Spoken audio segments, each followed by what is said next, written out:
Good evening. Welcome to South Asia Newsline. I'm Uzma Jafri. Here are the top stories we are tracking for you on Friday, the 4th of September.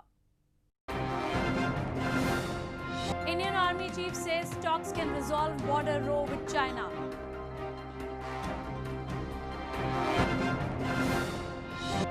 Monsoon floods add to misery in Pakistan's Karachi city.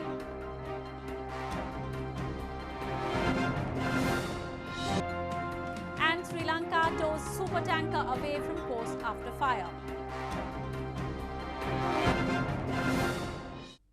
And now for all the details.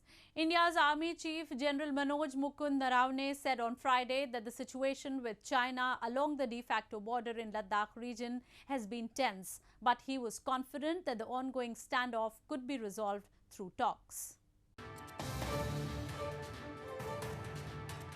India's Army Chief General Manoj Mukund Naravne said on Friday that the situation with China along the de facto border line of actual control or LAC has been tense, but he was confident that the ongoing standoff in the Western Himalayas could be resolved through talks.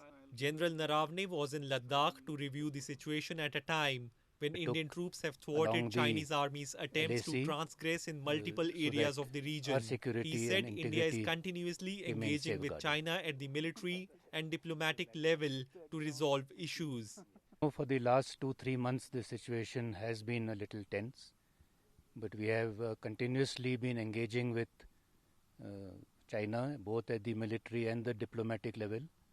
These engagements are ongoing and will continue in the future also.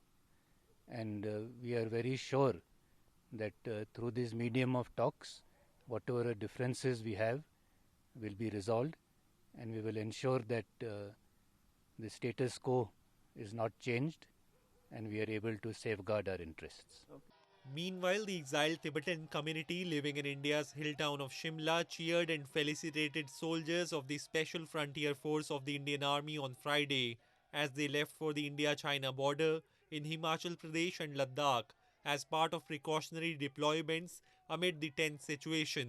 The Special Frontier Force recruits mostly from Tibetan refugees, hundreds of thousands of whom have made India their home since the Dalai Lama fled Tibet following a failed uprising against Chinese rule in 1959. At least one terrorist was killed and one soldier was injured in an encounter in Baramulla district of India's Jammu and Kashmir on Friday, the Indian Army said. The encounter broke out after security forces had launched a cordon and search operation in Patan area of Baramulla following specific information about the presence of terrorists. The search operation turned into a gunfight after the terrorists fired upon a search party of the forces who retaliated. Operations were still underway till the last reports came in.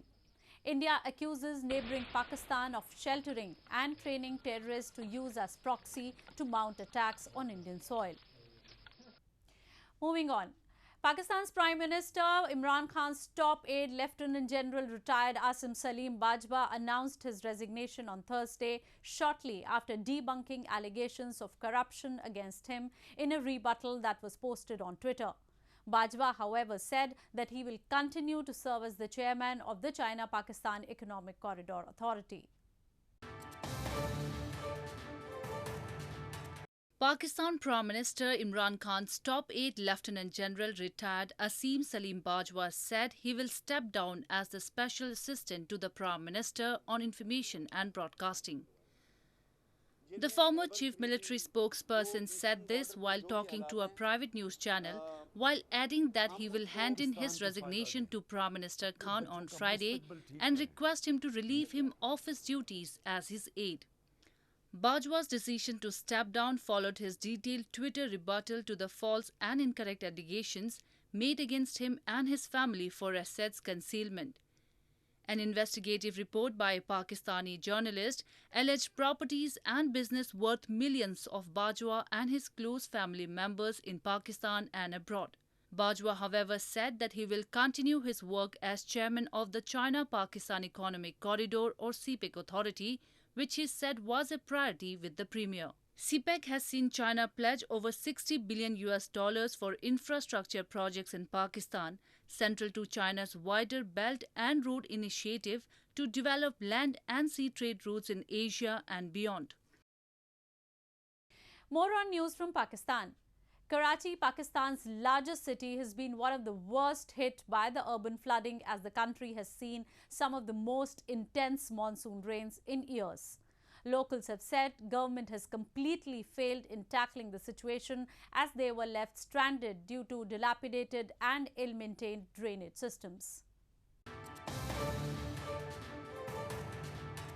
Karachi, a sprawling metropolis of more than 20 million people, has been one of the worst hit by the urban flooding as Pakistan has seen some of the most intense monsoon rains in years, with more than 189 people killed across the country.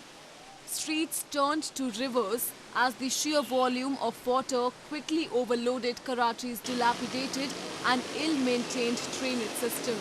Locals said the city's main thoroughfares did not cope much better, submerged under several feet of water, leaving residents still stranded in their homes in parts of the city. They said the government has completely failed them.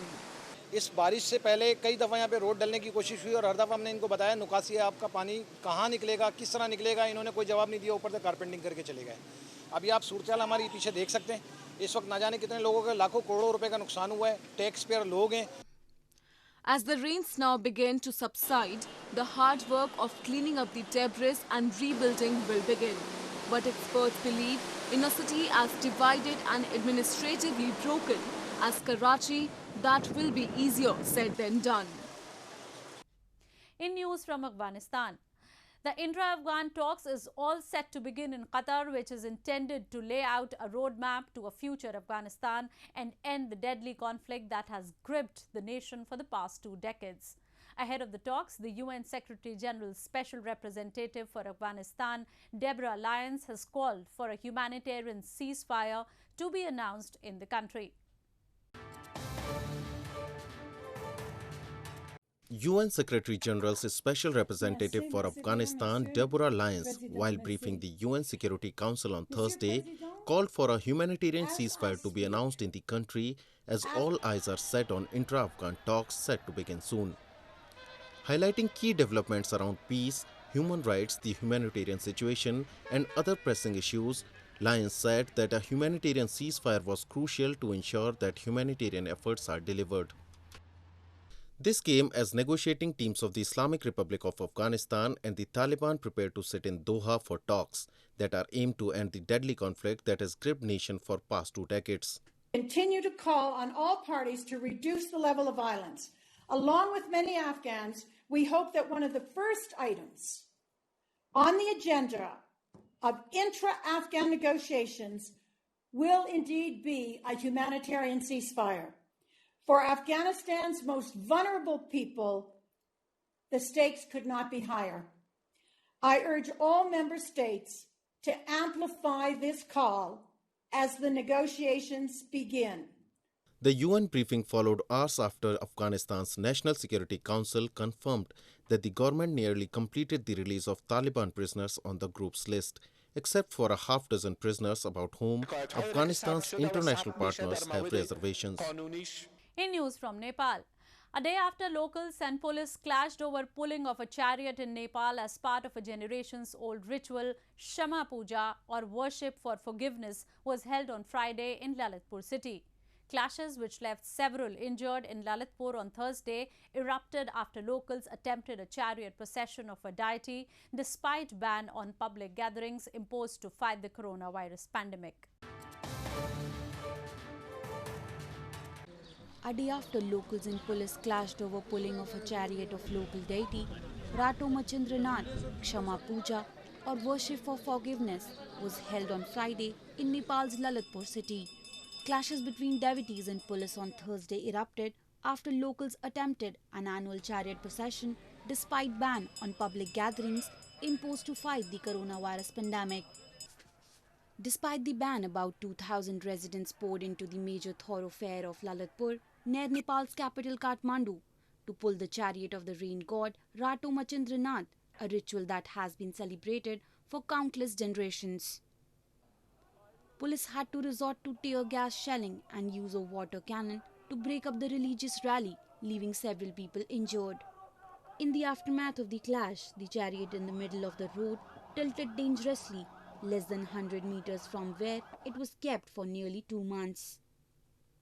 Nepal has had over 42,800 confirmed cases of the coronavirus since the pandemic began and at least 257 deaths. Moving on. Sri Lanka began towing a fully loaded supertanker that had caught fire off its east coast after it began drifting towards land, a spokesman for the Navy said on Friday.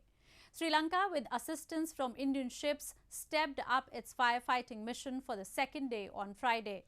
There were 23 crew on board, one of whom is presumed dead, while the rest have been rescued from the ship. Sri Lanka on Friday stepped up its firefighting mission on a fully loaded supertanker on fire, with multiple naval vessels spraying seawater at the ablaze New Diamond tanker. The fire was still raging on the New Diamond tanker carrying about 2 million barrels of oil, said a spokesman for the Navy of the Indian Ocean nation. There were 23 crew on board, one of whom is presumed dead, while the rest have been rescued from the ship. According to preliminary information from the ship's crew, the Filipino seamen on board had died in a boiler explosion. Ships from the Russian Navy and Indian Coast Guard have been assisting in the firefighting. The Indian Navy and the Indian Coast Guard were working together to control the fire. The fire that broke out in the engine room on Thursday morning had spread to the bridge of the ship chartered by Indian Oil Corporation or IOC. The ship had sailed from in Kuwait and was heading for the Indian port of Paradip. Making things a bit easy for health workers amid coronavirus pandemic, oxygen monitors called pulse oximeters have proven a great help in India's capital New Delhi as they monitor the health of virus patients from afar. The patients send their readings from the medical device and the frontline workers in hospitals log the data to make sure they are above the prescribed 95 mark.